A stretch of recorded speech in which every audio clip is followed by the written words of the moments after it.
وذكرون وكلما غفل عن ذكرك وذكره الغافلون أما بعد. Jadi saya harap suara saya jelas ya? Jelas ya suara?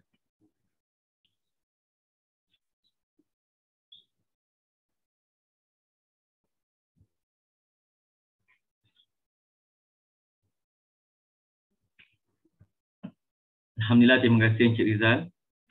Baik, sebelum kita mulakan pengajian kita pada pagi yang berbahagia ini, kita mulakan.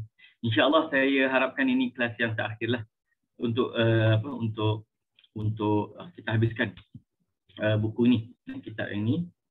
Jadi bahagian pertama ni kita insyaAllah kita akan habiskan hari inilah. Sebab saya rasa dah tak banyak dah. Dan dia banyak yang aplikasi pada hari inilah yang berkaitan dengan undang-undang. Yang berkaitan dengan undang-undang insyaAllah. Baik, sebelum kita mulakan pengajian kita pada pagi yang berbahagia ini, insyaAllah kita sama-samalah membaca umul kitab dan juga 10 ayat pertama daripada surah Al-Kahfi dengan niat untuk dihadiahkan kepada pertama sekali Rasulullah SAW, ahli keluarga dan para sahabat baginda SAW serta para ulama ahli sunnah wal jamaah, dan khususnya pengarang kitab Matla'ul Badrain wa Majma'ul Bahrain, iaitu Syekh Muhammad bin Ismail Daud Faqani, dan yang telah diedit oleh Dr. Mukhtar Syafi'i dan ditahqiq dan diterbitkan oleh Jabatan Mufti Negeri Selangor. Alhamdulillah atas usaha yang sangat baik ini ya Allah. Menghidupkan turas-turas para ulama adalah di antara khidmat yang terbaik yang boleh dilakukan insya-Allah. Al-Fatihah. A'udzu billahi minasyaitonir rajim. Bismillahirrahmanirrahim. Alhamdulillahi rabbil alamin. Ar-Rahmanir Rahim. Maliki yaumiddin. Iyyaka na'budu wa iyyaka nasta'in. Ihdinas siratal mustaqim. Siratal ladzina an'amta 'alaihim ghairil maghdubi 'alaihim waladdallin. Amin. Bismillahirrahmanirrahim. Alhamdulillahilladzi anzala 'ala 'abdihi al-kitaba wa lam yaj'al lahu 'iwaja. Qayyiman liyunzira ba'san shadidan min ladun wa yubashshiral mu'minina alladzina ya'maluna as-salihati anna lahum ajran hasana makithina fihi abada wa yunzira alladzina qalu ittakhadallahu walada ma lahum bihi min 'ilmin wala li abaihim kaburat kalimatan takhruju min afwahihim in yaquluna illa kadhiba fala'allaka bakhi'un nafsaka 'ala atharihim in lam yu'minu bihadzal hadithi asafa inna ja'alna ma 'alal ardi zinatan laha linabluwahum ayyuhum ahsanu 'amala wa inna laja'iluna ma 'alayha sa'idan jurza. أم حسبت أن أصحاب الكهف والرقيم كانوا من آياتنا عجبا إذ أوى الفتية إلى الكهف فقالوا ربنا آتنا من لدنك رحمة وهيئ لنا من أمرنا رشدا. صدق الله العظيم. Alhamdulillah. Jadi tuan-tuan dan puan-puan yang dimuliakan oleh Allah Subhanahu wa taala, jadi pada pagi yang berbahagia ini insya-Allah kita akan menyambung pengajian kita pada bab yang terakhir ataupun bab-bab yang terakhir. Kita berada di muka surat 377, paragraf para 928 ya. Dan saya harapkan insya-Allah kita boleh habiskan pada pagi yang berbahagia ini. Maknanya saya akan cuba buat pace yang insya-Allah kita boleh habiskan insya-Allah ya. Baik, kita telah pun sampai dan bicara tentang masalah Ihya'ul Mawad, iaitu bab menghidupkan tanah yang mati ataupun kita panggil penerokaan tanah. Dan kita dah beritahu bahawa hukum penerokaan tanah ini telah diberi penekanan dan telah diasaskan oleh Rasulullah sallallahu alaihi wasallam dalam hadis yang sahih yang banyak, di mana menunjukkan bahawa Islam itu sangat mengambil berat berkenaan dengan productivity. Productivity. Sehingga kan siapa yang meneroka sebuah tanah yang terbiar ataupun tanah yang tidak dimiliki oleh sesiapa, maka Islam memberi dia pemilikan terhadap tanah tersebut. Tapi pemilikan sebegitu boleh ditarik baliklah. Dan kalau kita lihat realiti zaman, sebab tu kadang-kadang apa yang ada dalam kitab itu sebagai prinsip asas, tetapi ada beberapa hukumnya yang boleh berubah mengikut perubahan zaman. Macam kita kata masalah tanah ni, banyak yang berkaitan dengan siasah syar'iyah, banyak yang berkaitan dengan hukum hakam daripada pemerintah. Macam pemerintah boleh wartakan tanah tersebut ni kawasan tadahan air, maka tak boleh nak diteroka. Okey. Ataupun kalau setiap developer yang membangunkan mana-mana kawasan perlu memperuntukkan kawasan untuk, contohnya untuk surau, untuk masjid, untuk sekolah, untuk tangki air, untuk bekalan elektrik, untuk elektrik ataupun untuk kumbahan air, air kumbahan, sampah, sistem sampah. Jadi kita kena faham ini adalah berkaitan dengan perubahan zaman, perubahan masa, perubahan keperluan. Jadi kalau kita ambil pandangan bahawa semua tanah boleh diteroka oleh sesiapa sahaja, zaman sekarang ni akan menimbulkan kemudaratan. Orang boleh sewa sekejap je kontrak kita panggil. Kalau dulu nak teroka tanah tu memang guna kegerat lah, guna kudrat diri ataupun ternakan. Tapi zaman sekarang ni maknanya kalau kita kata siapa yang boleh teroka tanah dia punya, maka orang-orang yang ada jentera-jentera besar tu dia lah akan memiliki tanah sebanyak-banyaknya sebab dia ada jentera. Dia boleh masuk tengah hutan, dia boleh kita panggil teroka dan usahakan dan sebagainya sehingga merosakkan alam, kawasan tadahan air dan sebagainya. Jadi sebab itu perlunya ada siasah syar'iyah. Kalau zaman dulu mungkin perkara ni tak timbul, sebab pertama orang pun tak ramai, tanah sangat luas, terbiar, kemudian tak adalah jentera-jentera dan sebagainya ni. Jadi dia tidak memberi peluang ataupun membuka pintu fasad, membuka pintu kerosakan terhadap hukum ini, tidak. Tetapi bila dah berubah zaman, maka hukum hakam ini perlu diletakkan syarat berdasarkan ahli kemaslahatan. Jadi macam tu yang kita kata, sebab tu bila kita baca Ihya Ulumawat, walaupun kita baca tentang penerokaan tanah, kita tak boleh abaikan undang-undang berkenaan dengan penerokaan tanah. Ataupun undang-undang tanah lah kita kata. Jadi kita akan cerita nanti bab galian. Memang berlaku perbahasan di kalangan ulama. Jadi macam mana sekarang ni ada galian di laut. Galian tu milik negeri ke, milik negara ke, berapa royalti negeri, macam mana. Boleh tak nak dipajakkan.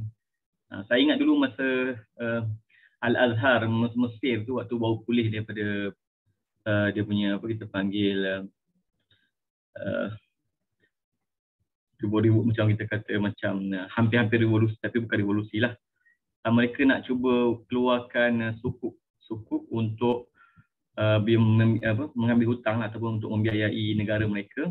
Tapi underlying bagi sukuk tu mereka nak jadikan tanah-tanah negara, tanah-tanah milik negara lah yang menjadi underlying for that sukuk, dan sukuk tu akan dikeluarkan dan mungkin dibuka juga pada, of course lah, pada international investors, pelabuhan terbangsa bila membeli sukuk tu seolah-olah memiliki tanah tersebut. Akhirnya Al-Azhar buat fatwa haram. Sukuk sebegitu haram kerana mereka menyatakan pihak kerajaan tidak ada hak untuk menjual tanah awam khususnya kepada pihak luar, pelabur luar, kerana itu memberi mudarat kepada rakyat. Akhirnya sukuk tu tak dikeluarkan. Tidak ada sukuk yang dikeluarkan oleh kerajaan Mesir yang menggunakan underlying tanah dalam negara. Untuk pelabur luar negara tak ada. Jadi itu yang kita kena faham lah. Maksudnya walaupun perkara ini berkaitan dengan siasat syariah juga, tapi pihak pentadbir ataupun kerajaan tidak berhak menggunakannya sewenang-wenangnya. Okey, baik. Kita dah sampai kepada muka surat 37 perenggan 928. Okey. Tanah tiada harim. Macam kita dah sebut dah, berkenaan dengan tanah harim. Tanah harim ni ialah kawasan-kawasan yang apa kita panggil, yang dimiliki oleh orang yang memiliki tanah berkaitan dengan orang memiliki tanah atau kampung. Ada kawasan-kawasan yang diperlukan untuk menyempurnakan manfaat tanah tersebut. Seperti jalan ke sana, kalau perigi, tempat makan haiwan ternakan yang percuma, laluan orang ramai, tempat buang sampah orang ramai, itu semua adalah dipanggil harim. Jadi boleh tak kita nak memilih orang teroka, dia kata itu hak milik dia, tak boleh. Dan kita tengok pula kampung yang tiada harim, macam mana kampung yang tiada harim. Okey. 928. Kampung yang dikelilingi oleh beberapa buah, qalan musannif, kata Imam Syekh kita, kampung yang dikelilingi oleh beberapa buah kampung tidak mempunyai harim, dengan bahawa diterokai secara bersama-sama. Maknanya bila dia buka kampung tu bersama-sama, jadi rapat-rapatnya tu tidak ada kawasan harim, tidak ada kawasan yang diperuntukkan untuk bersama, apa kita panggil, menyempurnakan penggunaan tanah tersebut. Masing-masing pemilik mentadbirkannya mengikut adat. Jadi masing-masing sekarang ni bila dah teroka bersama-sama, bersebelahan dan sebagainya, maka tidak ada harim-harim yang berkaitan dengan tanah tersebut. Semuanya berapat-rapat. Maka hukum dia kembali kepada uruf. Hukum dia kembali kepada uruf. Bagaimana nak menggunakan kawasan-kawasan di sekitar tanah tu dalam kampung tersebut ke, ataupun kampung yang bersebelahan dan sebagainya. Maka ia kembali kepada adat, kepada uruf. Pada uruf. Masing-masing pemilik mentadbirkannya mengikut adat. Adat di sini bukannya adat ni maksudnya uruf. Maksud adat di sini ialah bukan adat warisan itu apa itu maksud di sini ialah uruf penggunaan tanah di situ bagaimana. Walaupun menimbulkan kemudaratan kepada jiran. Okey. Walaupun menimbulkan kemudaratan kepada jiran. Maknanya walaupun kita menggunakan tanah tersebut memberi mudarat, tapi kat sini bukan mudarat yang melampau lah. Maknanya sebab kita duduk tanah tak ada harim. Tapi kita perlukan untuk laluan, kita perlukan untuk perigi dan sebagainya, maka nampak gaya macam menimbulkan kemudaratan, tapi kemudaratan kadar itu dibenarkan. Yang penting tidak melampau. Mungkin apa kita panggil mengganggu sedikit laluan, tapi oleh kerana itu dah diterima adat, maka dibenarkan. Tapi dengan syarat tidak melampau. Tetapi tidak boleh dilakukan sekiranya ada mudarat atau membinasakan hartanya, seperti digali perigi atau tandas. Dengan ini menyebabkan perigi jirannya cacat, rosak, atau air telaga jirannya berubah akibat tandas yang digalinya. Maknanya walaupun dia kata tadi penggunaan mengikut adat ataupun mengikut uruf, walaupun menimbulkan kemudaratan, tapi kemudaratan itulah kemudaratan yang tidak sampai membinasakan harta jiran, harta orang yang bersebelahan dengan tanah harim tersebut, kawasan harim tersebut. Kita boleh ambil manfaat menggunakannya. Tapi tak boleh sampai ke tahap memusnahkan harta orang lain. Tak boleh sampai mudarat yang tahap itu. Kata tak boleh dilakukan sekiranya mudarat itu membinasakan hartanya, seperti digali perigi. Tak ada perigi itu kita gali. Bila kita gali itu maknanya tanah tu dah tak boleh nak guna dah. Tanahnya tu tak boleh nak guna dah. Sebab tanah tu kita dengan dia tak ada harim. Bila kita gali perigi, tanah tu dah tak nak guna untuk tempat lain dah. Tak boleh. Jadi itu kira membinasakan harta. Tapi kalau kita nak gali perigi kawasan kita, tak ada masalah. Kita kawasan harim. Atau tandas. Ataupun kita nak bangunkan tandas dekat situ. Dia dengan menyebabkan perigi jirannya cacat, rosak. Kita bina perigi kat situ, kita menyebabkan rosaknya telaga jiran. Kita menyebabkan rosaknya telaga jiran. Atau air telaga jirannya berubah akibat tandas yang digalinya. Ataupun bila kita buat tandas kat itu, air itu jadi busuk. Jadi kita boleh menggunakannya mengikut adat, walaupun mudarat timbul, tapi mudarat itu ditolak ansur, melainkan mudarat yang boleh merosakkan harta jiran. Seperti gali terigi, pergi jiran dia cacat. Cacat tu mungkin kita kata roboh ke, memberi apa kita panggil manfaatnya berkurangan, ataupun kata air, kita buat tandas air dia jadi busuk, jadi berbau dan sebagainya, tak sesuai nak digunakan. Jadi itu tak dibenarkan. Tapi macam kita katalah, ini kena lihat pada undang-undang tempatan. Kadang-kadang kalau kita tengok undang-undang tempatan ni pun berbeza-beza antara majlis pembandaran. Jangan kata kerajaan negeri. Even antara majlis-majlis pembandaran pun berbeza. Macam kita kata kita nak buat retaining wall kan, bila kita tanah tinggi, kita nak rendahkan, kita rendahkan. Jadi tanah jiran tu boleh roboh. Kita kena buat retaining wall. Retaining wall ni pula ada syarat dia dan sebagainya. Maka kita kena ikutlah syarat tempatan tu, sebab itu adalah siasat syar'iah. Itu adalah siasat syar'iah. Apa kita panggil undang-undang pentadbiran yang dibuat oleh pemerintah yang sah untuk menjaga kemaslahatan. 929. Jika ia melampaui adat pada perkara-perkara tersebut, wajiblah ia menggantinya, iaitu mengganti ruginya. Maksudnya gantinya itu dhaman. Dhaman ni ialah menanggung kerugian ataupun mudarat yang berlaku. Macam kita kata bila kerajaan wajibkan, contohnya lah kalau kerajaan atau majikan wajibkan vaksin, tiba-tiba ada orang yang mendapat mudarat daripada vaksin, maka wajib ditanggung kerugiannya oleh majikan ataupun kerajaan. Kerana apa? Kan daripada keputusan perbuatan dia orang lain dapat mudarat contohnya. Jadi kita kata wajib dhaman, wajib ganti rugi bayar pempasan kecederaan. Macam tu. Macam ni juga kalau dia buat gali telaga apa semua buat apa-apa sebarang pembinaan pada tanah-tanah harim, tanah-tanah sekitar tu untuk kegunaan bersama dan sebagainya, tiba-tiba mudarat pada harta jiran, maka wajib dia bayar ganti rugi. Yang dhaman. Seperti menumbuk yang amat kuat yang mengakibatkan gegaran atau gempa segala binaan.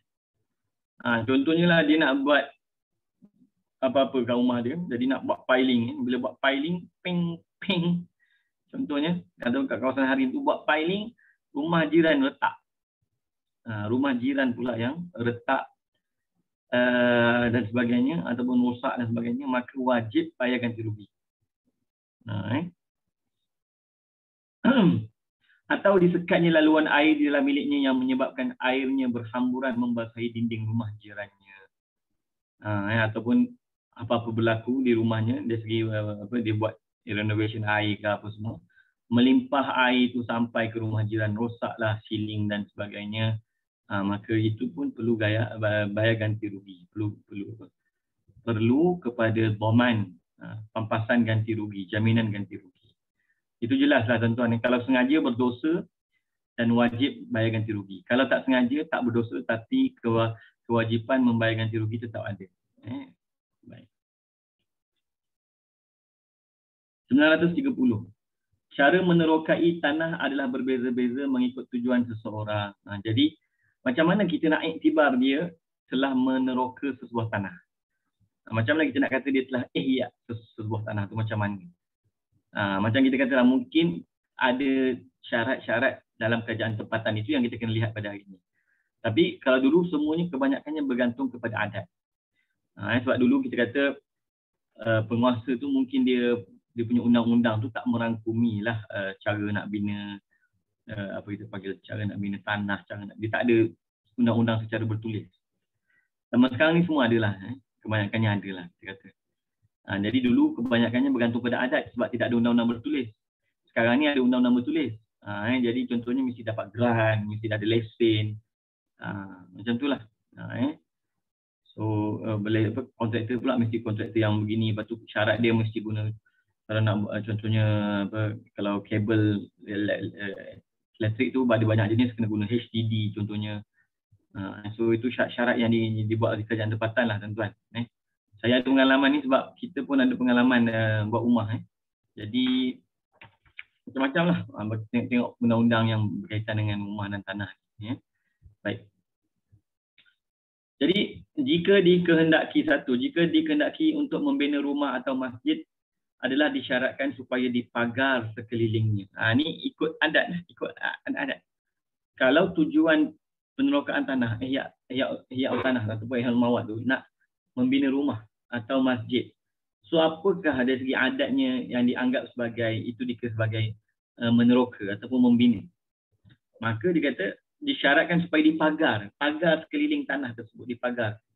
Bukan cuma datang-datang tak letak cop, saya cop tak cop lagi tu. Tak dikira dari segi adat lagi tu. Yang dikira telah bagi kita panggil cukup secara diiktiraf secara adat pada waktu tersebut ialah dengan pagar.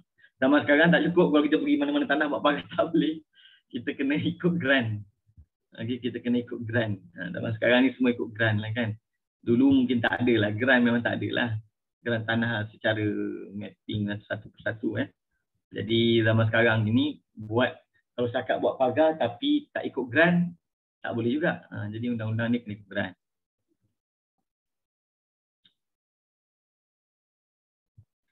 Walaupun dengan buluh atau pelepas tamar mengikut adatnya. Walaupun ikut adatnya, buluh ataupun kita panggil pelepas tamar menjadi pagar itu dah kalau lazim sebagai adat, okey. Serta dipasang atap setengah bumi tersebut dan diadakan pintunya. Maksudnya adalah bahagian yang beratap dan ada bahagian pintu. Jadi nak dikatakan dia teroka tanah tu dan tanah tu dia menghidupkannya untuk buat rumah atau masjid, pagar kena ada, atap kena ada, pintu kena ada. Barulah dinamakan sebagai cukup adat diiktibarkan itu meneroka tanah. Dulu ni cerita dulu. Zaman sekarang macam saya kata ikut undang-undang tempatan. Dua, jika tujuan penerokaannya untuk membina kandang binatang. Tadi tak nak buat rumah dan masjid, ni kalau buat kandang. Dikira telah diterokai apabila telah dipagar sekelilingnya dan dibuat pintu. Maksudnya kalau untuk buat kandang tak disyarat buat atap lah. Tak disyarat buat atap. Dan cukuplah dengan dipagar dan dibuat pintu. Tak disyaratkan atap.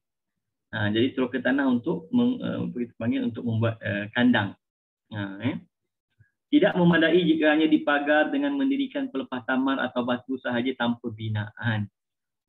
Tak boleh buat bina hanya pagar-pagar sahaja tanpa binaan, maksudnya tanpa pintu di situ, tanpa binaan yang dikira sebagai adat itu membangunkan tanah.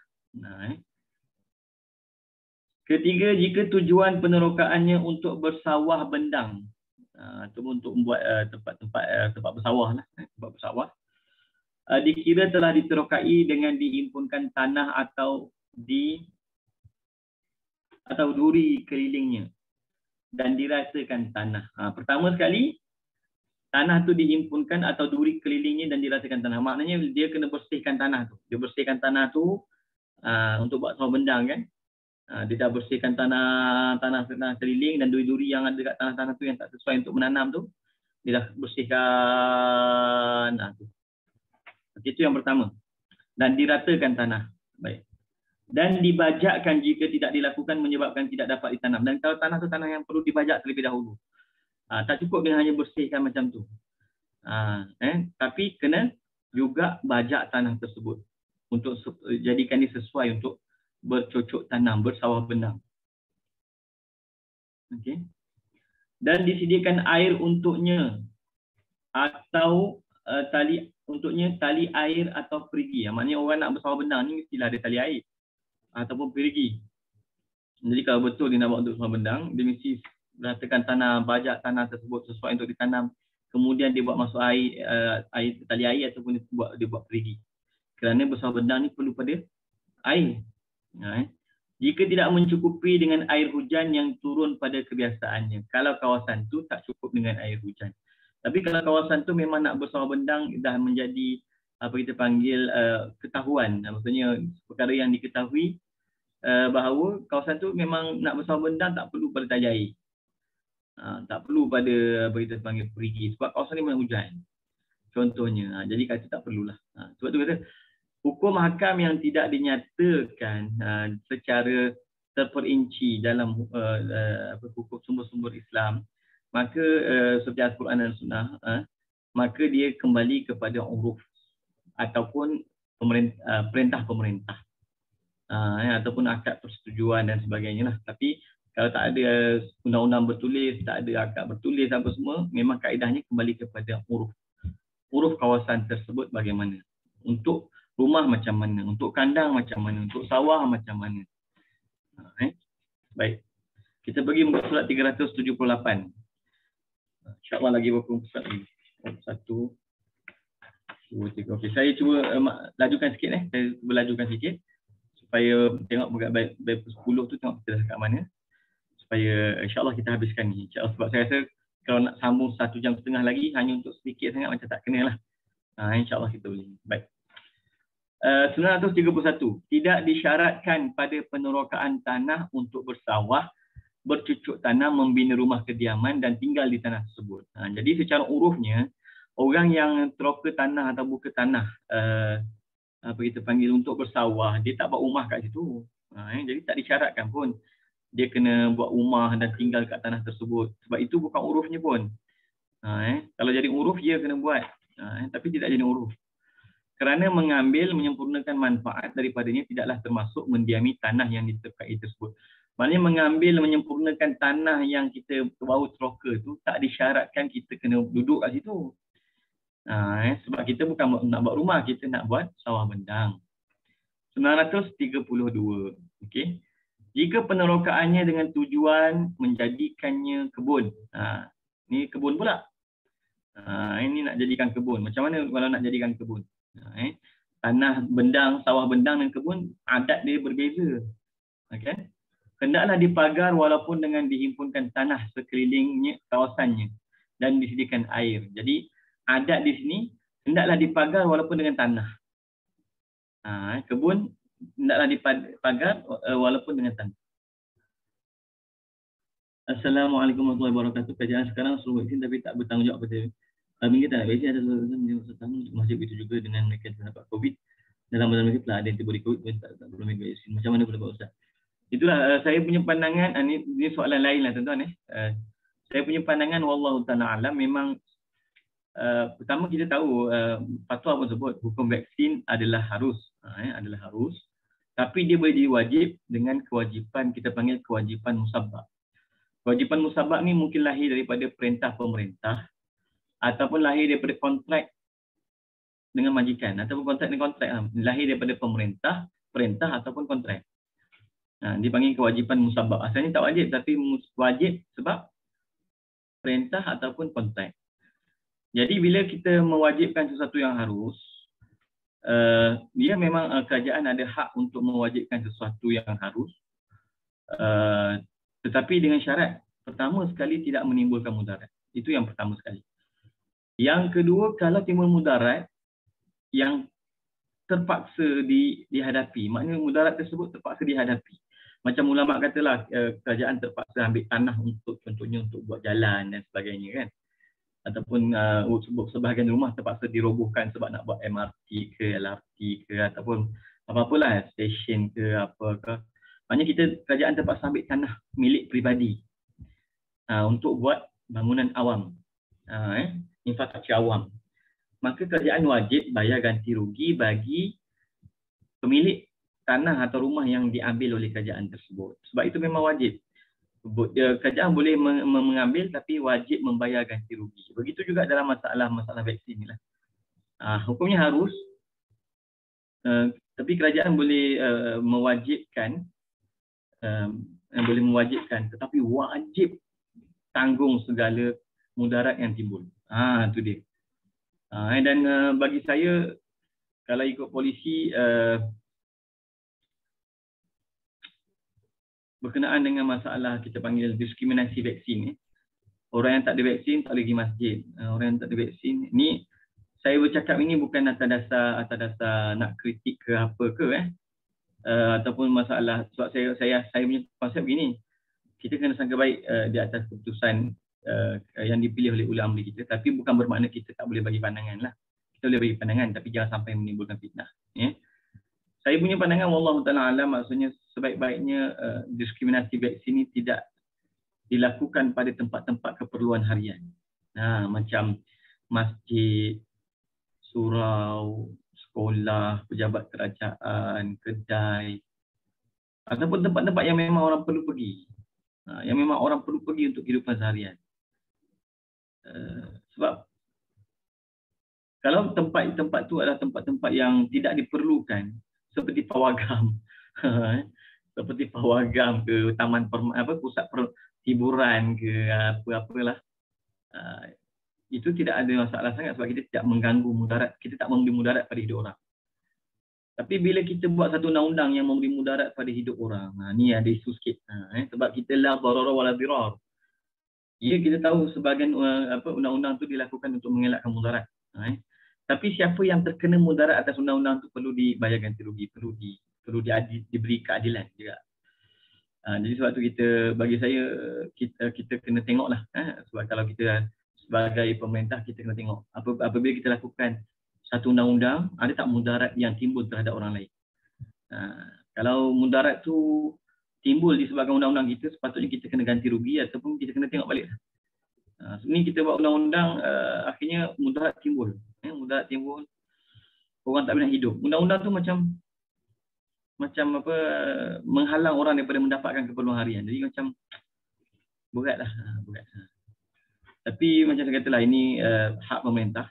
Macam mana pun mereka bertanggungjawab di atas segala keputusan dan sebagainya. Cuma kita diminta bersangka baik, insya-Allah kita bersangka baik, dan bukan bermakna kita tidak boleh memberi pandangan. Itulah macam inilah, macam apa kita panggil vaksin, jenis vaksin. Kita ada beberapa jenis vaksin, ada yang mRNA, ada yang inactivated virus, ada viral vector, berdasarkan.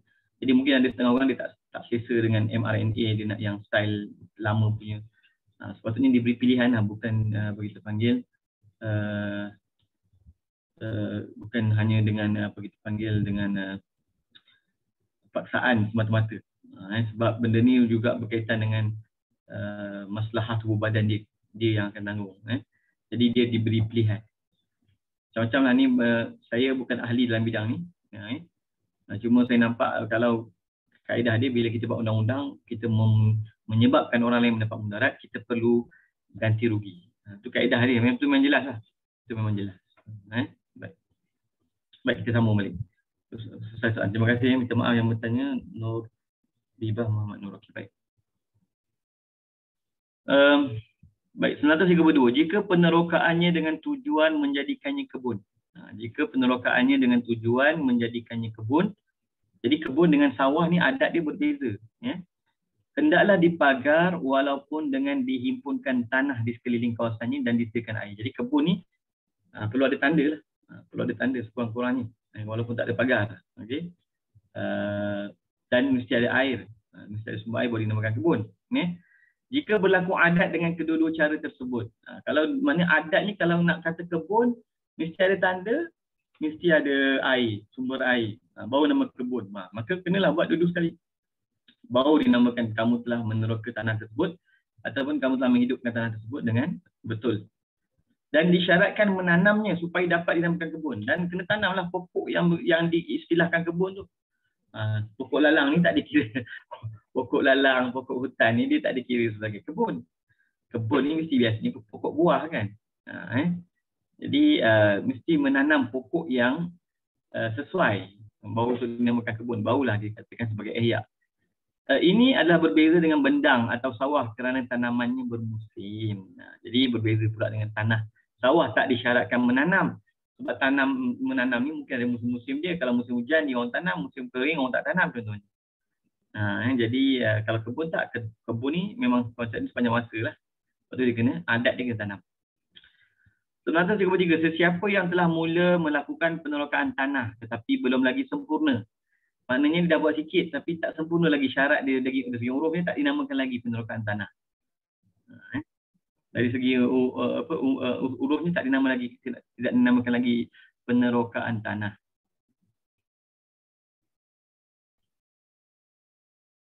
Tetapi belum lagi sempurna seperti digali asasnya atau sudah diletakkan tanda kawasannya dengan didirikan batu atau dipacakkan kayu atau dihimpunkan tanah. Maknanya dia tak sempurna lagi dari segi adatnya, tapi telah berlaku beberapa perkara lah. Maknanya dah asas gali dah ada, tanda-tanda kawasan pun dah ada dengan batu walaupun tak ada pagar lagi. kayu dah dipacakkan ataupun tanah dah dihimpunkan tapi tak sempurna lagi. Atau pemerintah telah memperuntukkan baginya ataupun pemerintah yang telah memperuntukkan tanah ni untuk kamu usahakan. Dia panggil dalam Islam dia panggil nizamul iqta'. Iqta' ni maknanya pemerintah apa kita panggil pemerintah apa kita panggil memberikan hak mengusahakan sebuah tanah tu kepada seseorang. Jadi kalau dia tak usaha, kerajaan boleh tarik balik. Ia atau baginya ia menyekat. Atau pemerintah telah memperuntukkan baginya, ia menyekat. Okey. Atau menahan orang lain daripada menerokainya. Maksudnya dia dah sebut dah. Kawasan ini untuk fulan bin fulan.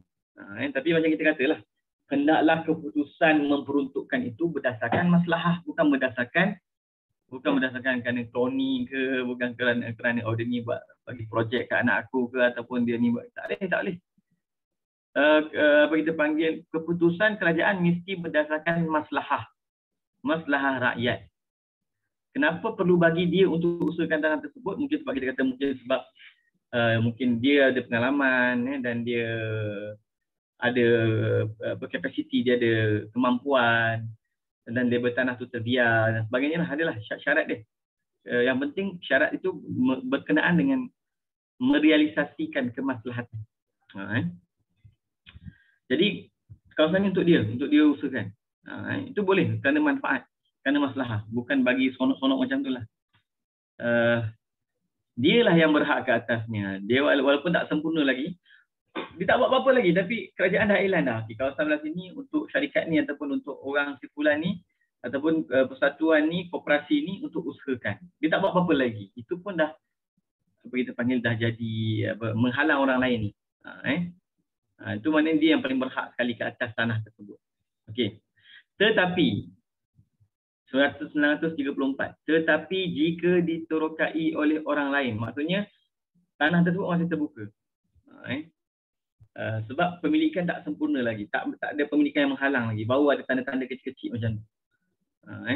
Sepatutnya orang lain nak teroka tak payahlah. Tapi sebab apa? Sebab kalau kita tengok dalam hukum muamalah Islam, di antaranya hukum muamalah Islam ni hikmah dia adalah untuk mengelakkan orang bergaduh, masyarakat bergaduh. Kalau tuan-tuan tengok hukum muamalah Islam ni, di antara the spirit behind that, selain daripada kita kata merealisasikan keadilan berlaku dalam masyarakat, di antara hikmah fiqh muamalat ataupun hukum muamalat ni adalah untuk mengelakkan masyarakat bergaduh. Jadi sebab tu kalau kita tengok hukum-hukum perkara yang boleh membawa pergaduhan sama ada haram atau makruh. Kalau sangat dekat kepada haram, makruh. Sangat dekat pada perselingkuhan memang haram. Tapi kalau mungkin, itu makruh. Jadi begini juga, ini boleh bawa pada perselingkuhan. Tapi sebab oleh kerana pemilikan tidak sempurna lagi, maka tetapi jika diterokai oleh orang lain, adalah perbuatan itu berdosa. Maknanya orang lain tengok dah tahu, dah ada tanda orang ataupun dah memang dapat pemilikan daripada banyak cerita ni, kalau cerita ni kan. Setengah-setengah orang kadang-kadang dah tahu tanah tersebut diteroka oleh satu kaum ataupun dia beli tanah. Dia beli tanah, okey. Tapi tanah tu diceroboh orang lain. Contohnya, maaf saya sebutlah, kalau orang asli ceroboh. Tanah tu ikut grant dia punya. Tapi sebab tanah tu jauh dengan hutan ataupun tengah-tengah pedalaman sikit, ikut grant dia punya. Tapi orang lain ceroboh. Dan dia pun memang tak ada kemampuan nak halang pencerobohan tu. Jadi tanah kat situ harta, itu perbahasan lain. Cuma kalau dia dah tahu dah begitu berlaku, kadang-kadang dicagarkan juga tanah tersebut bagi hutang tertentu. Maka orang yang menerima cagaran tu sebenarnya dia tak tahu masalah tu boleh berlaku. Masalah tu berlaku. Tiba orang tu tak nak bayar hutang, nak ambil tanah tersebut, tengok tanah tersebut memang tak boleh diambil, dah diceroboh. Dan pencerobohan tersebut memang sukar nak ditangani contohnya. Jadi apa-apa pun bab tanah ni,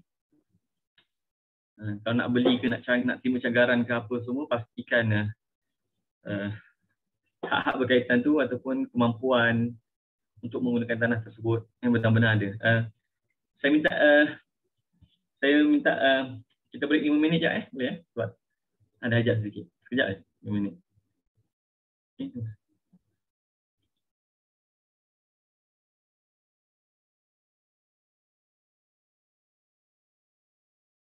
Sambung? Okey, baik. Terima kasih. Baik, dah record ni. Okey, baik. Maksudnya bolehlah insya-Allah. Jadi tetapi 934 muka surat 378. Tetapi jika diterokai oleh orang lain adalah perbuatan itu berdosa. Kenapa? Kerana dia boleh membawa kepada pergaduhan. Dan kerana telah pun ada tanda-tanda orang telah berazam untuk memiliki tanah tersebut, meneroka tanah tersebut. Walaupun dia memilikinya, tapi kalau siapa yang sempurna dulu meneroka, dia yang punya. Walaupun berdosa tetapi sah. Sah tapi berdosa. Maksudnya sah jadi hak miliknya kerana penerokaan itu dia yang sempurnakan, bukan yang letak tanda. Tapi berdosa kerana dia tahu ada orang lain yang berniat untuk berazam untuk menghidupkan tanah tersebut. Ini seperti membeli sesuatu yang sudah ditawar oleh orang lain. Orang kan Rasul kata apa? La yabi'u ahadukum ala bai'i akhi. Jangan satu orang yang jual beli di atas jual beli saudaranya. Dan jangan kamu bertawar menawar ala suami akhi. Jangan kamu tawar menawar di atas tawaran orang lain. Kecuali dalam jual beli lelong. Kecuali dalam jual beli muzayadah. Lelong tu cerita lain lah. Sebab itu memang tujuannya untuk mendapatkan harga yang tertinggi. Jadi sah jual beli tersebut sebab jual beli tak berlaku lagi. Tapi kerana dia menawar di atas tawaran orang lain yang memang berniat nak membeli barang tersebut. Jadi perkara tersebut boleh membawa pergaduhan. Jadi haram. Haram tetapi sah. Dalam mazhab Syafi'i ada hukum begitu. Okey, kita pergi pada 935. Kita ada lebih kurang 40 minit lagi insya-Allah. Kita cuba habiskan insya-Allah tuan-tuan. 935. Satu, tanah yang diteroka tetapi tidak diusahakan dan pemerintah menegah orang lain mengusahakannya. Okey, masalah tanah yang tak diusahakan. Tanah ni yang diteroka. Dia telah ditanda dengan adat ni dan sebagainya. Dan pemerintah pula tegah orang lain daripada mengusahakan tanah tersebut, melainkan dia, ikhfa lah. Jika masa tegahannya panjang, lama dan tidak diusahakan, diterokai semula, maknanya pemerintah larang orang lain sebab dia dah teroka. Tapi lama dia tak teroka tanah tersebut dan masanya panjang. Ada sebahagian yang sebut 3 tahun, ada yang sebahagian sebut 3 tahun berdasarkan kisah Bilal. Tapi Bilal kat sini saya tak pasti Bilal Rabah kan, Bilal Al-Muzani yang dapat tanah daripada Rasulullah, kemudian pada zaman Sayyidina Umar itu Sayyidina Umar tarik balik kerana dia tak usahakan. Jadi lebih kurang tak silap 3 tahun. Jadi lamalah tak usahakan tanah tersebut, biar gitu. Tanpa keuzuran, tak ada keuzuran kenapa dia tak usahakan tanah tersebut. Maksudnya kat sini bila tak ada uzur, maksudnya apa? Maksudnya dia memang tak mampu nak usahakan. Hendaklah pemerintah menyuruh menghidupkan semula atau menyuruh meninggalkannya. Hendaklah pemerintah syarat hantar surat ataupun hantar perintah, kamu kena usahakan tanah. Usahakan. Macam saya kata, Islam ni sangat penting. Sangat mementingkan produktiviti. Produktiviti penting. Tanah ni adalah di antara sumber ekonomi yang produktif. Macam-macam boleh buat dengan tanah ni. Kalau kita bagi kat orang untuk biar begitu, kerajaan bagi kat orang untuk biar begitu, dia hanya akan mengganggu perkembangan, pertumbuhan ekonomi. Ya, jadi kalau ikut memang boleh tarik balik. Atau menyuruh meninggalkannya. Bagi pada orang lain pula lah untuk usahakan. Kamu tak mampu. Jadi sebab tu bila Bilal tanya pada radhiyallahu anhu, tanya pada Sayyidina Umar, "Bani kamu tarik yang apa yang Rasulullah bagi pada aku?" Kata Sayyidina Umar, "Mana faham, Rasulullah bagi itu untuk diusahakan. Kalau tak diusahakan boleh tarik balik." Dan ulama juga mengatakan bahawa apa yang diberi oleh kerajaan boleh tarik balik oleh kerajaan. Dua, jika tuannya meminta tangguh kerana uzur, diberi peluang dalam jarak masa yang hampir tidak lama supaya dapat dia membuat persediaan untuk mengusahakannya. Lama masa itu ditentukan mengikut budi bicara pemerintah. Jadi lama atau apa kita panggil, ini jelas lah, saya ayat ni jelas. Kalau tuan tanah tu kata, minta maaf lah, saya tak dapat nak usahakan sekarang, saya minta tangguh. Boleh diberi tangguh dalam jarak masa yang tidak lama supaya dia dapat buat persediaan. Okey, dan lama itu macam mana nak ditentukan? Ikutlah budi bicara pemerintah. So, macam saya kata, berbeza-beza mengikut majlis tempatan. Berbeza-beza mengikut mungkin negeri, daerah dan sebagainya. Jika telah berlalu masa tersebut tapi tidak diusahakannya, haknya terbatal. Jadi contohnya kalau dia minta tangguh, kemudian diberi masa tapi tak buat juga, terbatal lah haknya. Sebab tanah tersebut tanah yang diambil melalui ihya ulmawat ataupun ifqah. Tak boleh lah. Sebab kalau dia beli itu cerita lain. Kalau dia beli tanah tu, okey, dia beli tanah tu dan lama terbiar, tu tak terbatal hak dia, tuan-tuan, yang dimulakan oleh Allah SWT. Sebab itu dia beli. Yang ni kalau dia dapat melalui penerokaan ataupun melalui ikfaq, pemberian oleh kerajaan. 936. Pemerintah atau imam atau naibnya harus menegah mana-mana tanah yang belum diterokai untuk digunakan sebagai tempat kuda perang mencari makanan. Ini maksudnya macam inilah. Mana-mana tanah yang belum dimiliki oleh sesiapa, sama ada dimiliki dalam bentuk ikfaq ke dalam bentuk dalam bentuk ihya ke, penerokaan tanah, maka kerajaan boleh tegah. Kerajaan boleh guna untuk sebagai tempat kuda mencari makan, perang mencari makanan. Ini macam untuk himar lah kan. Maksudnya apa kita himar kat ni bukan apa kita panggil kat sini lah, apa kita panggil kawasan larangan untuk tujuan tertentu. Macam tanah ni untuk kuda mencari makan. Sebab kuda ni penting persiapan untuk perang dan sebagainya. Jadi perlu dipelihara dengan baik. Orang wakafkan kuda untuk jihad dan sebagainya. So nak bela kat mana? Bela oleh kerajaan Baitul Mal. Tapi kat mana kerajaan boleh pilih tanah-tanah tertentu untuk dijadikan kawasan untuk dia mencari makan. Atau untuk tempat makan bagi binatang-binatang jizyah ataupun binatang-binatang jizyah, cukai yang dikenakan kepada orang bukan Muslim. Faid dan zakat ataupun harta-harta faid, mana harta-harta milik kerajaan lah, ataupun harta-harta amanah bawah kerajaan. Dan binatang-binatang yang lemah untuk mencari makanan di tempat yang jauh, atau binatang-binatang yang tak mampu nak berjalan jauh juga boleh. Bagi kerajaan sediakan tanah tersebut untuk dia. Tak ada masalah. Maka kerajaan boleh melarang orang lain daripada meneroka tanah tersebut. 2, harus pemerintah membatalkannya kerana masalah. Itu memang jelas lah.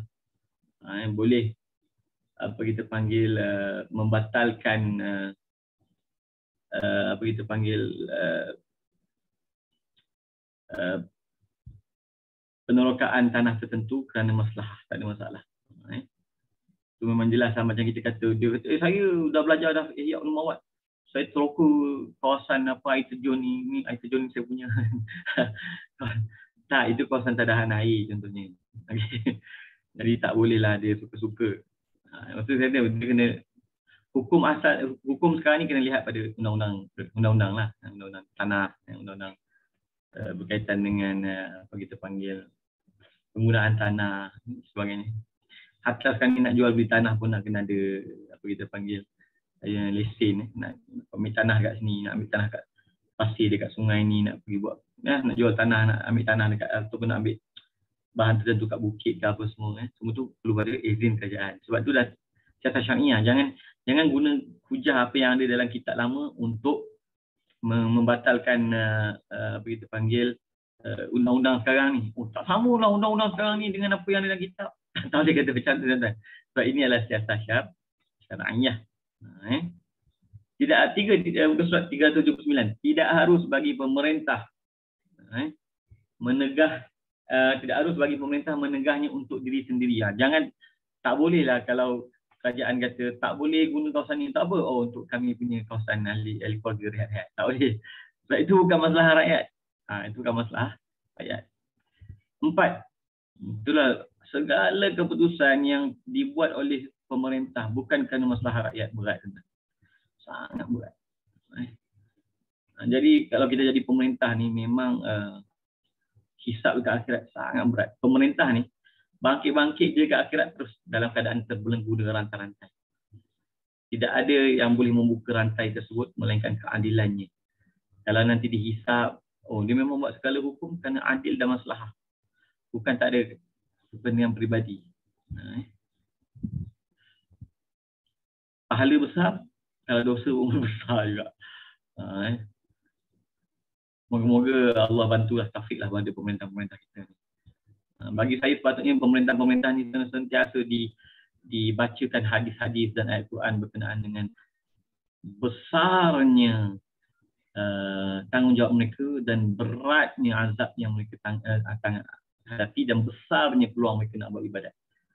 Satu hari pemimpin yang adil lebih baik daripada ibadat-ibadat orang biasa.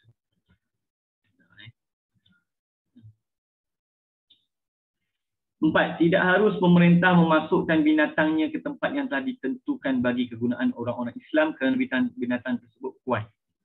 Jadi kalau dia ada apa kita panggil, dia ada binatang dia, tapi binatang dia memang kuat. Bukan binatang lemah. Kalau binatang lemah dia ada peruntukan. Binatang dia kuat. Tapi dia masukkan juga. Orang lain tak boleh, dia boleh masukkan. Hak milik dia, tak boleh. Itu saya kata. Kita tahulah kalau kita baca kisah-kisah para pemimpin kita yang warok-warok dulu kan, memang luar biasa lah. Pemimpin yang hebat ni memang hebat. Pemimpin kalau hebat, dia hebat. Tapi kalau dia tak hebat, dia akan membawa mudarat yang besar. Moga-moga Allah bagi petunjuk lah. Ini saya sebut pasal pemerintahan sebab kita sentuh pasal ni. Pemerintahan kalau kita tengok syarat dia sini, semua yang dia buat mesti kerana masalah. Semua kerana masalah. Kerana masalah rakyat. Baik. Alhamdulillah tuan-tuan, kita dah habis bab Ihya'ul Mawad. Tapi ada bab di bawah Ihya'ul Mawad lah, Ma'adin, Ma'adin. Iaitu bab galian. Dari setengah jam kita cuba habiskan insya-Allah. Tak banyak ni pun. Berapa muka surat je ni? Lebih kurang dalam 2, 1, 2. Lebih kurang 3 muka surat je tuan-tuan. Insya-Allah 3 muka surat insya-Allah. Baik. Galian. Galian ni semua tahulah Ma'adin atau Ma'adin ataupun maknanya harta yang tertimbun di bawah tanah. Ada yang senang ambil, ada yang susah ambil. Pertama, 937 galian terbahagi kepada 2 galian zahir dan batin. Galian zahir. 938, galian zahir ialah sesuatu yang dikeluarkan dengan tidak berkehendak kepada usaha.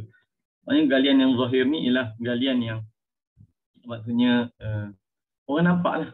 Mungkin tanah tersebut mempunyai apa kita panggil bahan-bahan tertentu. Sekarang ni banyak lah. Kalau dalam kitab ni dibagi contoh minyak belerang, minyak bulung ataupun tar, okey.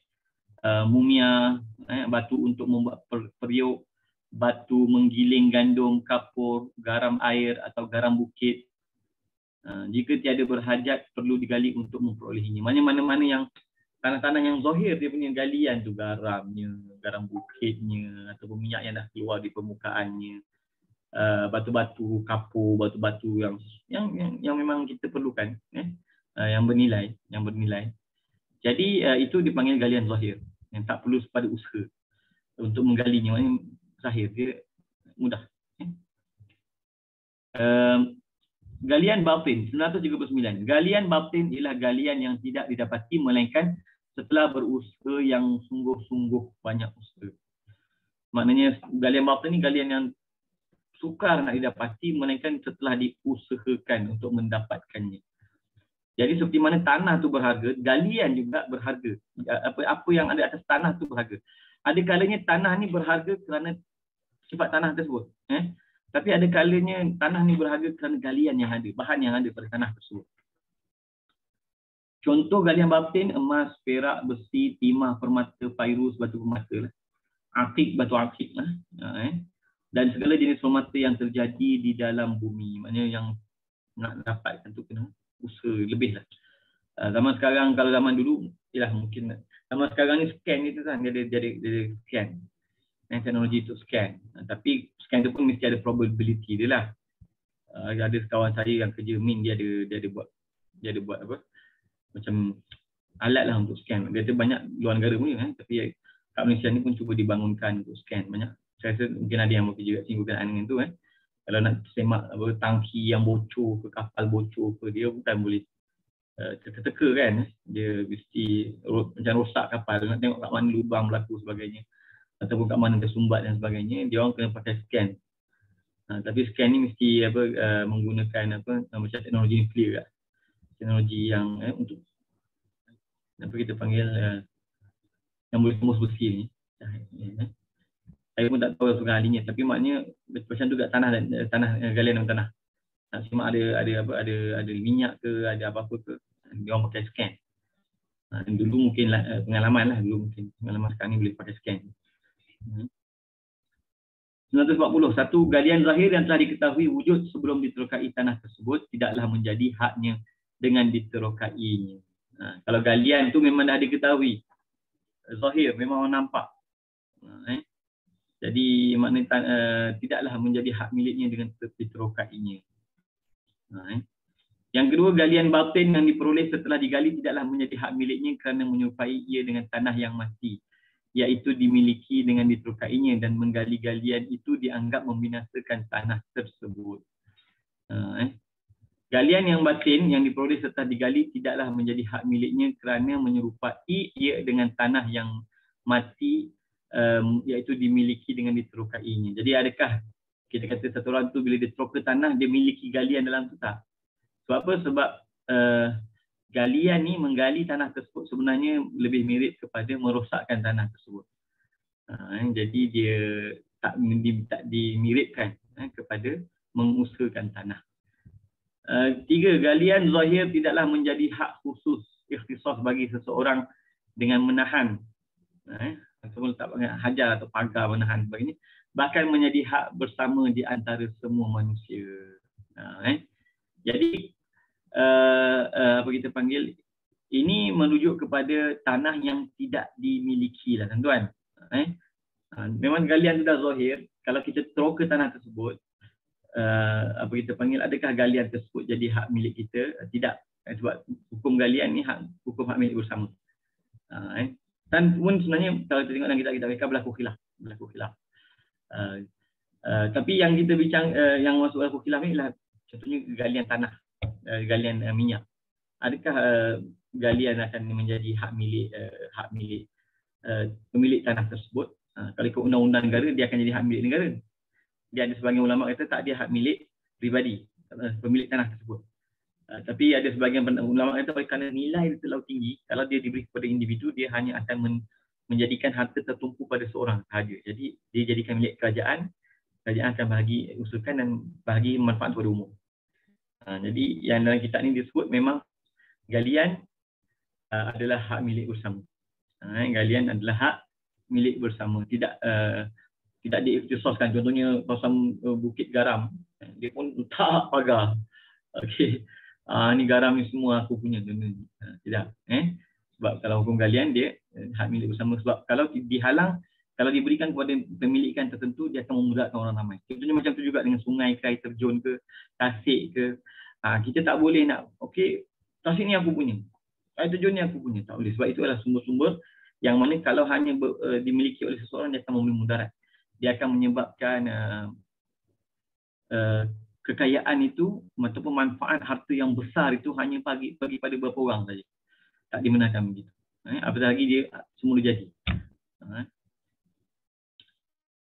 Hal ini seperti air yang mengalir, padang rumput dan kayu hutan. Macam itulah. Tak boleh kata apa kita panggil itu adalah hak milik apa kita panggil peneroka.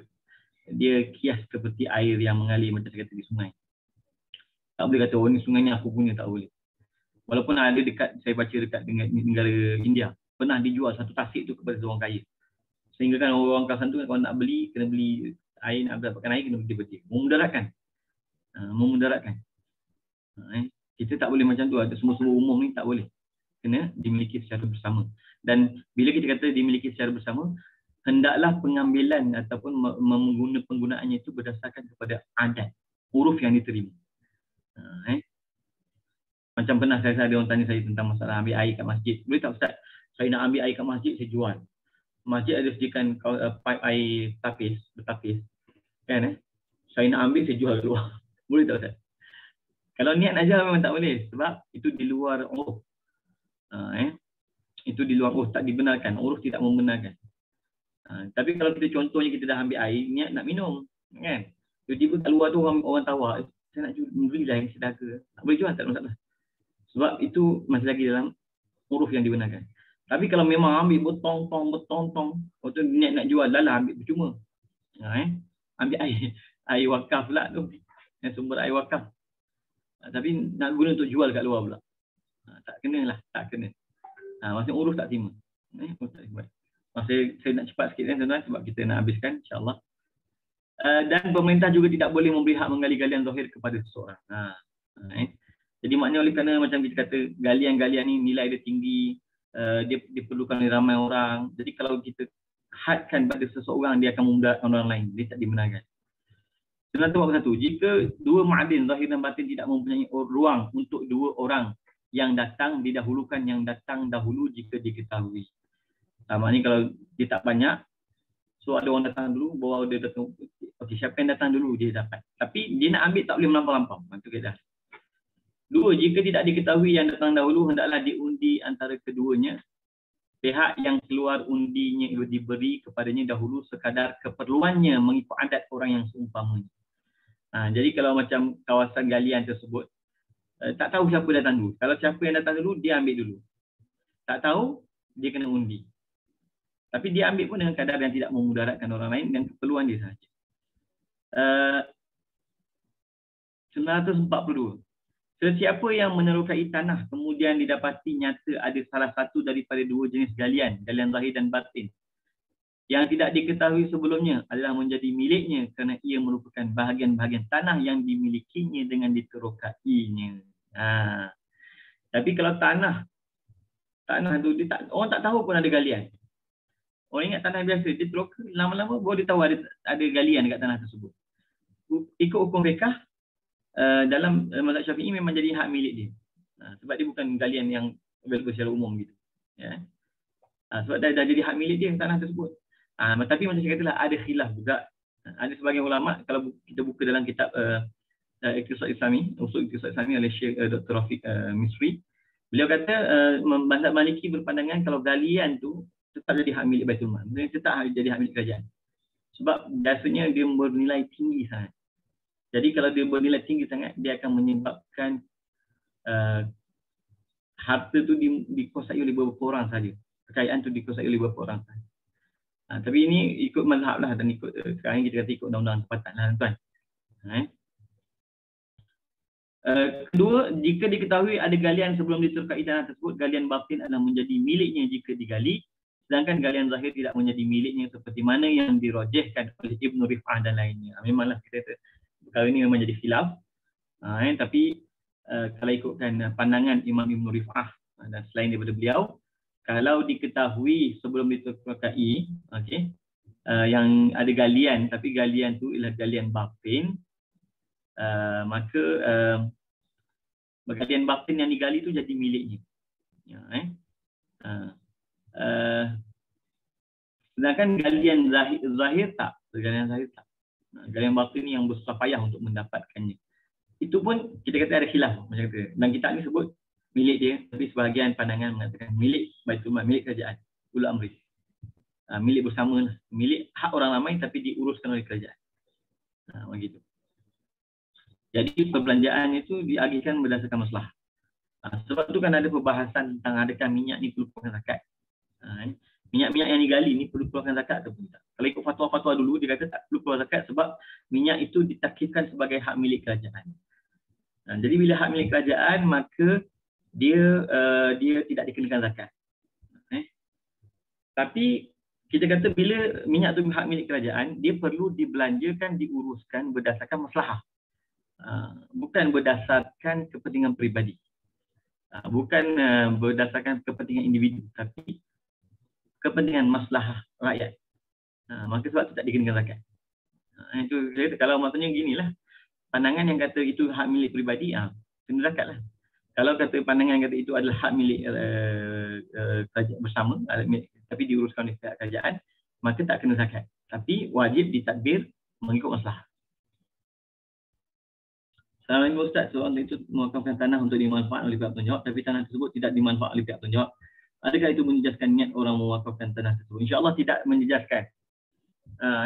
Maksudnya pahala wakaf itu insyaAllah terus didapati apabila dilakukan. Tetapi pihak yang diamanahkan, sama ada kita guna istilah nazir ataupun mutawalli.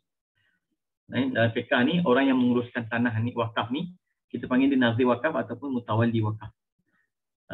Jadi mutawalli wakaf dan nazir wakaf yang diamanahkan untuk menguruskan tanah tersebut hal yang berdosa, dan pahala dimiliki oleh pihak yang telah melakukan wakaf.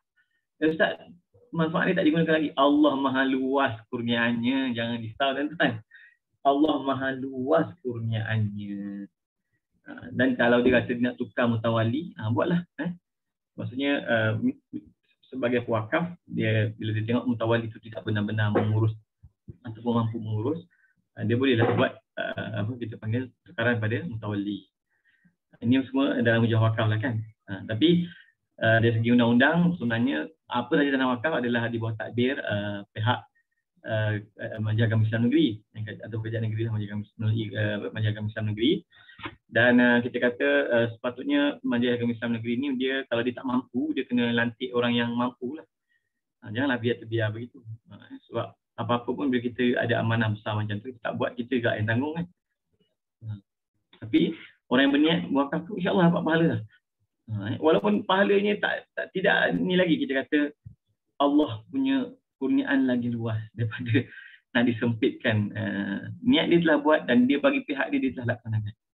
Cuma orang yang memegang amanah. Baik. Maaf saya dah suku-suku, saya cuba baca cepat lagi tuan-tuan. Maaf. Tempat kedua-dua jenis galian tersebut tidaklah jadi milik peneroka dengan diterokainya sebab ia mengetahui keduanya. Kerana rosak tujuannya kerana biasanya kawasan galian itu tidak dijadikan rumah atau kebun atau bendang atau seumpamanya. Ini penting. Tempat kedua-dua jenis galian itu tidaklah dijadi milik peneroka dengan diterokainya sebab ia mengetahui keduanya. Jadi orang dah tahu dah kalau ada galian memang nak teroka tanah, dia akan tanah tu dah tak jadi apa kita panggil tak boleh dimanfaatkan dah. Tak boleh nak dimanfaatkan. Jadi kerana rosak tujuannya kerana biasanya kawasan galian itu tidak dijadikan rumah atau kebun atau bendang atau seumpamanya. Kita pun tahulah kadang-kadang kita pergi satu tempat tengok dia tasik banyak. Ingatkan tasik ni tak, itu bekas lombong. Bekas lombong maksudnya yang bila dah digali dari tasiknya tu je. Dan diusahakan tak boleh lah. Mungkin kalau kecil bolehlah ditambak balik dan sebagainya. Ada kawasan buat macam tu kan. Tapi orang tahulah ini bekas lombong. Dari segi nilai dia pun sebenarnya kalau orang tahu memang jatuh. Baik. Semua air yang harus diambil. Ini bab air pula ni. Bab air. Tadi bab tanah, lepas tu bab galian, ni bab air. Sumber-sumber bersama. Semua air yang harus diambil manfaat seperti air sungai, air banjir, air mata air dari bukit adalah kegunaan bersama antara manusia orang ramai. Ini jelas. Saya tak perlu boleh panjang. Sumber-sumber air umum ni tak boleh kita, kalau kita dah masukkan dalam bakul kita, dan baldi kita ataupun tong kita, itu jadi hak milik kita. Tapi selama mana air tersebut di tempat awam, di tempat terbuka begitu, ataupun di tempat sumber-sumber air umum ni, maka ia adalah hak milik semua orang. Tapi macam saya kata, penggunaan berdasarkan kadar yang digunakan, uruf yang digunakan. 944. Jika sesuatu kaum menghendaki, kaum ni ialah kumpulan manusia. Jika satu kaum menghendaki air untuk menyiram tanahnya, sedangkan air tidak dapat memenuhi kehendak mereka semua, hendaklah diberi keutamaan kepada orang yang terlebih hampir dengan air untuk menyiram atau mengalirkan air ke tanahnya. Kemudian mereka yang hampir begitulah seterusnya. Air di dalam tanah masing-masing sekadar menenggelam 2 buku lali. Jadi ni kita bahasa air kan. Kalau air sumber ni memang gunaan untuk semua. Okey. Dan kalau orang perlukan air tersebut untuk menyiram tanah. Maksudnya untuk apa kita panggil mengairkan tanah ni lah. Tapi sebenarnya tak cukup. Maka orang yang paling dekat itulah yang paling berhak terlebih dahulu. Orang yang paling dekat paling berhak terlebih dahulu. Lepas dia dah dapat kadar yang diperlukannya, maka barulah orang yang kemudian. Tentulah orang yang kemudian. Jadi tapi apa kita panggil kalau tanya-tanya orang properti yang dia tahulah tanah tepi sungai ni pun kalau kita nak beli kita kena hati-hati juga takut dia kawasan banjir. Untuk buat kebun pun okey lah, tapi kalau untuk buat rumah dia isu sikit lah harga dan sebagainya. Baik. Jika kawasan tanahnya tidak sama tinggi, hendaklah dipisahkan antara kawasan yang tinggi dengan yang rendah untuk siraman supaya bahagian yang rendah tidak melebihi airnya daripada had buku lali, iaitu dengan bahawa salah satu daripada 2 kawasan disiram atau dialir sehingga sampai kepada 2 mata kaki. 2 mata kaki ni 2 buku lali lah. kemudian disumbat. Setelah itu baru dialirkan air kepada satu kawasan lagi. Yang ni kalau masalah tanah tak sama tinggi. Ada tanah kawasan rendah. Kita syarat tadi kalau air tak cukup, setiap orang ambil kadar 20 kali. Kadar 20 kali ni pun sebenarnya ikut uruf juga. Kadar yang diperlukan untuk tanaman, untuk pengairan. Ya. Jadi kalau tanah tu tanah rata, kita kata yang dekat ambil dulu, yang dekat ambil dulu, yang dekat kemudian buang yang jauh. Tapi kalau tanah tinggi, mestilah air akan pergi pada kawasan bawah dulu. Macam mana? Kata kalau air dah penuh kawasan bawah kadar 20 kali, baru sumbat kita tahan air. Biar dia penuhkan tanah yang tinggi pula. Jadi berlaku adil lah, berlaku adil. 3, segala yang diperoleh daripada air yang harus penggunaannya adalah milik oleh orang yang mendapat air itu. Jadi bila hak milik dia ikut dia lah, dia nak guna macam mana. Nak jual ke, dia nak bagi hadiah ke, dia nak minum ke, dia nak bagi ternakan dia ke, itu hak milik dia lah. 945, seseorang yang menggali telaga dalam tanah yang tidak diterokai sesiapa bagi mengambil air untuk minumannya, kegunaannya serta binatangnya bukan untuk memiliki tanah itu, dialah yang terlebih utama mengambil airnya sehingga dia berpindah daripada tempatnya. Jadi kalau dia teroka tanah, tapi abang, kalau dia gali telaga, dia bukan nak teroka tanah, dia nak gali telaga. Jadi dialah paling berhak untuk air telaga tersebut, sehinggalah dia berpindah tempat lain. Sehinggalah dia tidak menggunakan lagi telaga tersebut. 2, jika dia berpindah ke tempat lain, jadilah dia seperti orang lain walaupun dia kembali semula kepadanya. Ini seperti digalinya dengan niat untuk memudahkan orang lalu atau tidak dengan sesuatu niat adalah seperti orang lain. Kita mungkin tak pernah lalui zaman tu, saya lah. Assalamualaikum Ustaz. Banyak soalan. Ada peluang tanah yang telah diusulkan dimohon dan telah dapat lesen betul, tapi tiba-tiba baik setelah disahkan opinion dipenuhi oleh pegawai, boleh tak kita tuntutkan ganti rugi yang benar? Kalau berlaku kezaliman, bolehlah untuk tuntut ganti rugi tuan, sebab itu yang macam saya kata, kaedah pemerintah tidak boleh melakukan apa-apa melainkan kerana kemaslahatan. Itu kaedah. Kita panggil tasarruful imam biru'ayah manutun bil maslahah. Tindak tanduk pemerintah terhadap rakyatnya tergantung pada maslahah. Itu memang jelas. Segala hukum hakam berkaitan dengan muamalat ni tu, keadilan, kemaslahatan, mengelakkan orang bergaduh. Itu siapa yang dapat meneliti fiqh muamalat Islam, dia akan dapat tengok this is the spirit, this is the maqasid. Macam kita katakan kalau dalam ibadat itu adalah untuk melahirkan pengabdian, untuk keikhlasan, itu dalam ibadat. Tapi dalam muamalat, untuk memastikan keadilan, tidak berlaku kezaliman, maslahah, tidak bertelingkah, itu fiqh muamalat.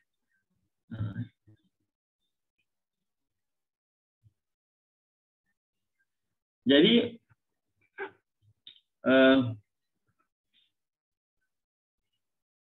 kalau dia gali, dia yang paling berhak untuk dapatkan air telaga tersebut. Tapi kalau dia dah berpindah, dia macam orang lain.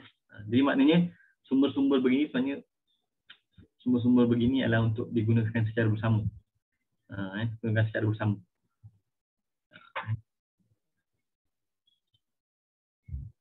Sampai 946. Seseorang yang menggali telaga di tanah yang belum diterokai dengan tujuan untuk memilikinya atau menggalinya di tanah miliknya adalah ia memiliki air telaga tersebut. Itu jelaslah. Okey, itu jelas. Tanah yang belum diterokai, tak ada orang milik, dia teroka dan digali buat telaga, itu hak milik dia, itu memang jelas. Dan wajib di atasnya memberi air yang lebih daripada keperluannya kepada binatang yang dihormati yang mana tuannya tidak dapat air yang diharuskan. Maksudnya kalau ada orang minta air, untuk apa? Untuk ternakan dia. Sebab perlukan, ni nyawa lah. Maka kalau dia ada air yang lebih, dia kena bazlul mak. Dia kena wajib beri air tersebut. Ni bab bazlul mak juga. Dalam bahasa fiqh ni kalau kita buka dalam kitab dia, kitab bab bazlul mak, bab memberi air. Air yang mana yang kita boleh, apa kita panggil, tahan kalau orang minta. Kalau yang memang kita beli, orang minta tak apa, kita tak bagi. Tapi yang kalau dia memang daripada sumber yang tidak putus airnya, maksudnya air telaga, air sungai, orang minta, dia tak dapat sebab dia maksudnya tidak dapat air yang diharuskan, dia tidak dapat daripada sumber-sumber mubahat. Jadi dia minta air untuk ternakan dia. Siapa yang ada air lebih daripada, dengan syarat-syarat bazlul mak ni, syarat-syarat air bertukar ganti dan sebagainya ni, bukan air beli dan sebagainya, bukan air terputus tapi air yang berterusan, wajib diberi kelebihan tu, fardul mak tu kepada orang yang meminta. Dan wajib di atasnya memberi air yang lebih daripada keperluannya hajatnya kepada binatang yang dihormati yang mana tuannya tidak dapat air yang diharuskan. Tidak dapat air yang diharuskan, tidak dapat air sumber mubahat. Air yang terbuka kepada semua orang. Dan ada di sana itu padang yang harus digembala padanya. Dan dia maksudnya binatang tersebut pun ada kawasan untuk digembala dan apa kita panggil binatang tersebut perlukan air, maka wajib diberikan air. Ini pun memang ada macam perbahasan dengan ulama kan tentang contohnya rumput-rumput yang tumbuh di tanah milik peribadi. Rumput tu adakah milik orang ramai ataupun milik kita? Kalau ikutkan kalak ni milik orang ramai, tapi adakah semua orang boleh masuk tanah tersebut kalau dah tanah tu tanah peribadi? Sebagai ulama kata boleh, sebagai ulama kata tak, kena tuan tanah tu yang bagi izin ataupun tuan tanah tu wajib potong rumput tersebut bagi kepada orang yang memerlukan untuk tanaman ni, untuk peternakan ni. Sebab itu sumber-sumber yang mubahat yang timbul bukan daripada perbuatan dia tapi daripada hakikatnya semua daripada Allah, tapi maksudnya tumbuh pokok tu, air sungai itu semua adalah bukan daripada usaha ni. Baik. Semata bab 7 ambil tuan, minta maaf. Parit atau kolam yang dikongsi bersama oleh orang ramai hendaklah dibahagi giliran bagi mendapatkan air untuk menyiram, tetap tiap-tiap seorang daripada mereka ditentukan satu hari atau setengah daripadanya sehari, dan setengah yang bakinya lebih banyak sedikit mengikut keperluan dan keluasan ladangnya. Ini jelaslah, maknanya kalau sumber-sumber air parit atau kolam ini semua mengikut apa kita panggil giliran yang telah ditetapkan. Giliran tu itu luaslah cara masing-masing tapi yang ikut keperluan. Zaman sekarang ni kita hidup dengan pipe meter air ni mungkin tak terasa sangat. Mungkin kita tak ada terasa nak kena beratur ambil air dekat sumber air, tak ada. Jadi sebab tu kita mungkin nampak fikah ni nampak tak ada keperluan dengan kita, tapi di mana tempat-tempat yang masih lagi orangnya menggunakan sumber air yang umum dan sebagainya. Dan sebab tu pentingnya pipe-pipe ni termasuk dalam bab marafiq amah, maksudnya bab-bab pipe ni boleh korek, kita boleh korek, syarikat air boleh korek tanah orang lain untuk salurkan air, pipe air itu pada rumah kita. Sebab apa? Sebab itu adalah termasuk daripada keperluan. Keperluan. Jadi kalau dulu kena beratur, sekarang ni tak adalah kena beratur kan, tapi maknanya boleh mengambil pipe berdasarkan kita panggil kelulusan pihak yang mempunyai hak pengaliran tersebut, syarikat air. Baik. Atau dengan didirikan kayu di muka air dan dibuat lubang-lubang mengikut kadar keperluan bahagian masing-masing, keperluan mengikut kawasan tanah bagi pengairannya. Ini pun satu juga. Mungkin sekarang tak gunalah macam ni. Tapi maksudnya bila air tu diperlukan oleh ramai pihak, maka dibahagikan mengikut kadar keperluan masing-masing, ladang masing-masing, peternakan masing-masing. Begitulah tentuan yang dimaksudkan. Jadi kalau kita tengok fiqh muamalat ni sahaja bukan masalah isu tentang kontrak je, jual beli, sewa menyewa tak. Tapi dia juga melibatkan fiqh ekonomi. Fiqh ekonomi. Maksudnya berkenaan dengan hak penggunaan tanah, hak penggunaan air, sumber air, hak galian, hak-hak. Sekarang ni kalau fiqh-fiqh ni dah kami tak masukkan dalam fiqh muamalat. Yang ini semua kita masukkan dalam bab ekonomi Islam dan dia sangat berkaitan dengan undang-undang semasa. Alhamdulillah, walhamdulillah. Jadi tuan-tuan, kita telah habiskan alhamdulillah kitab ini. Kitab ini alhamdulillah ya Allah. Saya hanya nyambungnya. Nyambung sikit je. Dan tuan-tuan bersyukurlah. Saya kalau adat saya, habis kitab kita buat jamuan. Itu adat lah. Saya ada mengajar kat masjid-masjid. Kadang bila habis kitab, saya kata dekat tuan masjid, saya kata saya nak sponsor lah makan. Sarapan nasi lemak ke. Kita bersyukur di atas kurniaan Allah bagi kita khatam kitab. Sebab menghatam kitab ni bermakna kita ada hubungan dengan para ulama. Kita mengambil ilmu agama kita melalui para ulama. Dan kita dengan berkitab ni maknanya kita telah seolah-olah kita telah naik satu maqam. Habis satu kitab ni macam naik satu maqam. Kefahaman agama kita insya-Allah makin mendalam.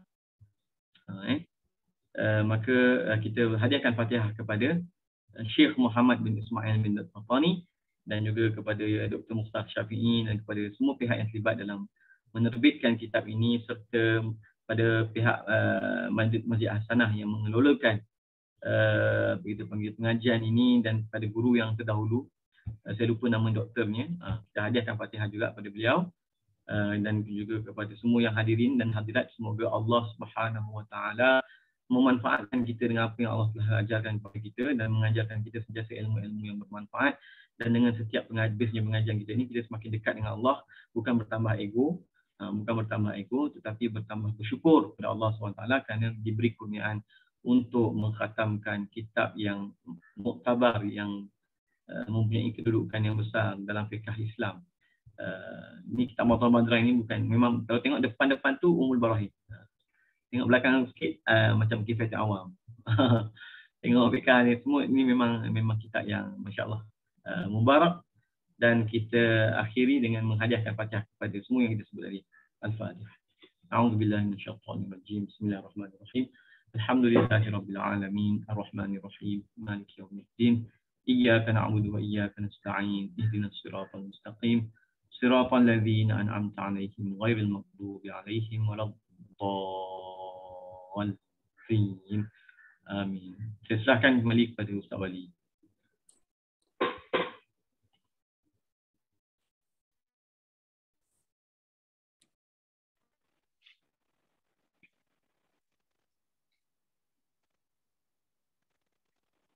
Baik, alhamdulillah, begitulah ya. Pengajian kita bagi kitab Matla' al-Badrain jilid yang pertama ini, yang kita telah baca dari tahun 2013 tahun 2013, dimulakan dengan kita bersama dengan almarhum Ustaz Wahab pada 2013 hinggalah 2021 ni lah, alhamdulillah kita dapat khatamkan. Ialah maklumlah kitab yang agak tebal. Jadi alhamdulillah, semoga semua peserta yang mengikutinya dapatlah manfaat daripada pengajian kita ini, boleh diamalkan dalam kehidupan. Tapi kalau ada masih lagi yang tidak jelas, ada persoalan, insya-Allah kita boleh teruskan lagi perbincangan pada masa-masa yang akan datang lah, insya-Allah. Jadi saya kira sampai sinilah untuk sesi pagi ni. Ucap banyak terima kasih kepada Imam Bahagia Fadil Ustaz Abdullah. Insya-Allah untuk kuliah-kuliah akan datang, nanti kita susun lain lah. Kalau ikut perancangan saya untuk tahun ni, kita cuba habiskan semua kitab yang ada dulu. Di tahun depan kita akan baca kitab yang baru, insya-Allah. Jadi kalau masa tu Ustaz masih ada kelapangan ya, mungkin tahun depan dah boleh secara fizikal ke macam mana, kita bincang balik nanti, insya-Allah. Jadi saya juga ucap terima kasih kepada semua yang hadir untuk sesi ini. Kita sebab kita buat online, jadi kita jamuan di rumah lah. Nanti kalau boleh fizikal pun kita kena bungkus aja. tak boleh nak makan di masjid lagi. Jadi cukup untuk sesi ini. Kepada peserta yang akan sambung untuk sesi kedua bagi kitab yang seterusnya, boleh stay dalam link ni ataupun nak keluar dulu boleh. Kita pakai link yang sama. Kita akan mulakan slide yang kedua pada pukul 11 pagi, insya-Allah. Jadi untuk itu baiklah kuliah kita untuk Matla' Badran jilid pertama. Marilah sama-sama kita menangguhkan dengan bacaan tasbih kafarah dan surat Al-Nas. Subhanallah walhamdulillah. Bismillahirrahmanirrahim.